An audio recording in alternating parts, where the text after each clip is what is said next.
Sekarang saya ke Pak Guntur Saragi. Pak Guntur Saragi, bisa diberikan informasi yang secara gamblang di sini sebenarnya cara bermain para pengusaha-pengusaha eksportir lobster ini seperti apa? Dikatakan bahwa perusahaan-perusahaan baru gampang langsung dapat izin. Ini bagaimana? Pak, mungkin kita fokus ke perusahaan forwardingnya ya, kalau di KPPU, bukan eksportir lobsternya. Jadi di forwarding ini memang ini menjadi yang yang tentunya akan dijawab dari penelitian kami. Tentunya ini tidak sesuai dengan hukum pasar dan tidak ada kebijakan pemerintah yang menunjuk kepada satu pelaku usaha freight forwarding. Jadi dia mahal, kemudian dia juga hanya satu pintu begitu, dan dalam beberapa temuan memang belum begitu berpengalaman gitu, sehingga memang ini akan kami jawab. Kenapa pelaku-pelaku usaha eksportir ini, apakah ada tindakan praktek monopoli dan atau persekongkolan dalam Undang-Undang 5 1999 yang dilakukan oleh perusahaan freight forwarding ini, sehingga dia bisa satu mendapatkan posisi monopolinya, yang kedua dengan proses bisnis yang tidak efisien dia tetap bisa dipergunakan oleh perusahaan eksportir. Oke, baik. Sekarang saya ke Mas Tama. Mas Tama, kalau kajian dari ICW ini cara bermain mereka ini seperti apa? Nih celahnya di mana? Bagaimana kemudian bisa ditunjuk jadi perusahaan eksportir, jadi perusahaan forwarding? Betul. Jadi begini Mbak, ICW pada prinsipnya kita baru melakukan membuat semacam draft ya, Public Accountability Review. Jadi udah lama banget gitu ya, menyoroti soal bagaimana si ekspor ini bisa terjadi. Nah tetapi belakangan beberapa waktu yang lalu ya, mungkin sekitar 1 atau 2 minggu yang lalu, kita punya informasi karena itu adalah keluhan daripada pelaku usaha. Artinya begini, mereka cerita, kalau kemudian teman saya mau dapat izin itu, dia sudah penuhi semuanya. Misalnya saya ambil contoh, dia sudah punya budidaya, dia sudah punya keramba ikan, dia sudah punya pelapasan riasan, ada berapa item, tapi nggak keluar. Nah ini yang kemudian mereka ngeluh, kenapa kok yang baru-baru itu pada keluar? Kemudian itu yang aneh, karena dia perlu yang namanya SKWP untuk bisa melakukan ekspor. Nah, yang anehnya lagi, ini menurut mereka ya, menurut para pelaku usaha itu, mereka mengatakan bahwa saya selain soal SKWP, saya juga perlu yang namanya rekomendasi dari salah satu asosiasi. Itu kan gak ada dasarnya. Apa dasarnya melibatkan asosiasi? Nah, dalam rekomendasi tersebut, itu kira-kira para pelaku usaha menyampaikan, saya harus kemudian menggunakan kargo itu syaratnya, kemudian di ujung, di Vietnam sana, kita harus beli kepada ada sekitar 6 perusahaan yang ditentukan. Jadi mereka tidak punya kebebasan untuk melakukan bisnis. Padahal kalau saya misalnya pengusaha di luar dari Jakarta, katakanlah saya ada di Kalimantan misalnya, saya bisa langsung kirim ke kargo ke Vietnam. Dan saya bisa jual dengan siapapun yang saya mau. Tapi kan tidak. Di sini tentukan kargonya, di ujung sana ditentukan siapa yang beli. Baik. Oke, nah sekarang saya ke Mas Muhanan. Mas Muhanan, tapi merasakan hal yang sama dikatakan oleh ICW bahwa ada prosedur-prosedur yang memang ini serasa tidak adil tapi juga dilakukan secara monopolistik. Ini seperti apa? Memang kalau secara prosedur bagaimana terbitnya izin itu, kalau dikaitkan dengan yang ada di Permen KP nomor 12 itu, ini sebenarnya nggak terlalu ribet. Yang penting sudah ada nelayan binaan untuk yang budidaya dan nelayan binaan untuk yang tangkap, izin itu seharusnya sudah keluar. Jadi kalau ada memang indikasi dipersulit dan lain sebagainya, itu memang ada oknum-oknum yang bermain di situ. Kami selama ini memang merasa bahwa regulasi itu tepat menurut kami di bawah, karena kami sudah dibebaskan dalam hal menangkap, apalagi mengekspor itu saja sudah luar biasa di bawah.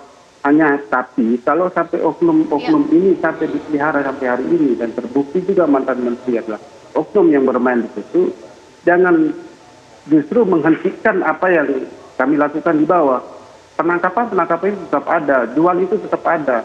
Jangan gara-gara mantan menteri ditangkap terus keluar edaran untuk tidak keluar lagi. Ini kan berbahaya bagi kami di bawah. Dan rakyat ini nelayan-nelayan ini sudah teriak untuk saat ini. Bagaimana 2-3 hari ini penangkapan tetap jalan. Tapi hari ini sudah keluar surat edaran itu. Namun dikemanakan ini barang. Ini kan sudah merugikan kami. Dan kami tidak sepakat dengan Pak Dewan tadi yang harus mencegah untuk untuk menghentikan ekspor ini. Itu kami tidak sepakat. Ini sudah bagus.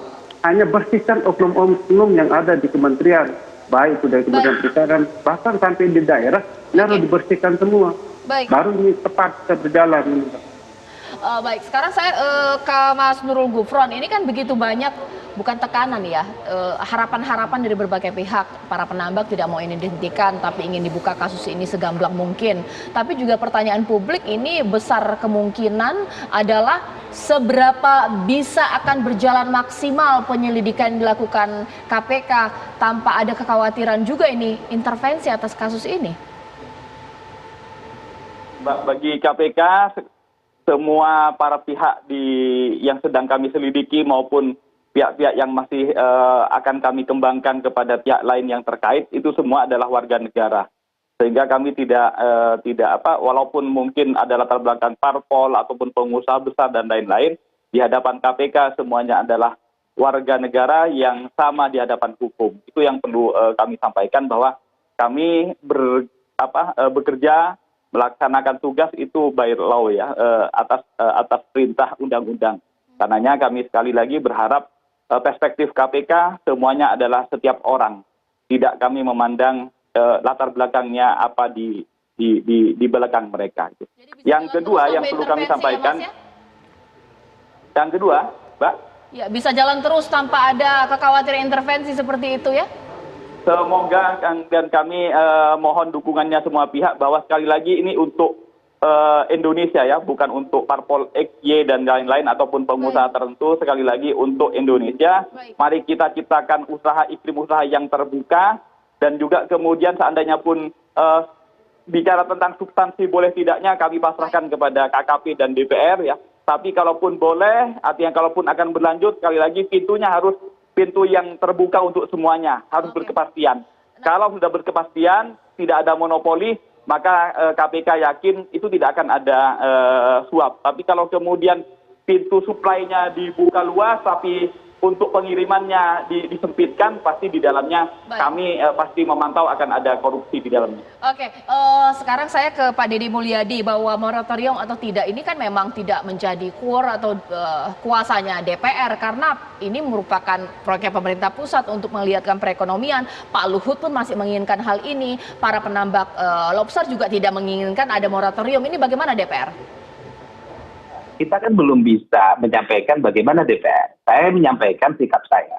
Sikap saya sebagai Wakil Ketua Komisi 4, sejak awal saya menolak ekspor baby lobster. Apapun alasannya. Karena saya melihat ada hal yang harus diselamatkan, yaitu kesinambungan ekosistem laut.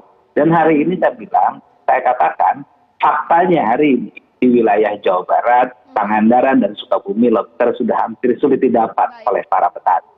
Nah, sehingga perlu jeda. Jeda ini kita lakukan kajian secara komprehensif agar ekspor ini tidak membabi buta. Karena Nusantara ini sangat luas. Karena luas harus ada batasan-batasan wilayah, mana yang boleh dan mana yang tidak. Baik, terakhir untuk Mas Tama, bisa tidak kasus ini dibuka segamblang mungkin kalaulah ekspor baby lobster masih terus dilanjutkan? Ya, begini, kita harus keluar dulu Mbak dari perdebatan buka atau tidak dibuka.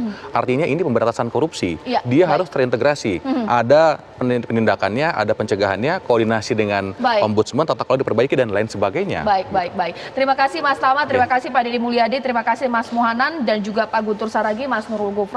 Ini menjadi akhir Apa Kabar Indonesia Malam. Saya Cica Anissa, terima kasih. Sampai jumpa.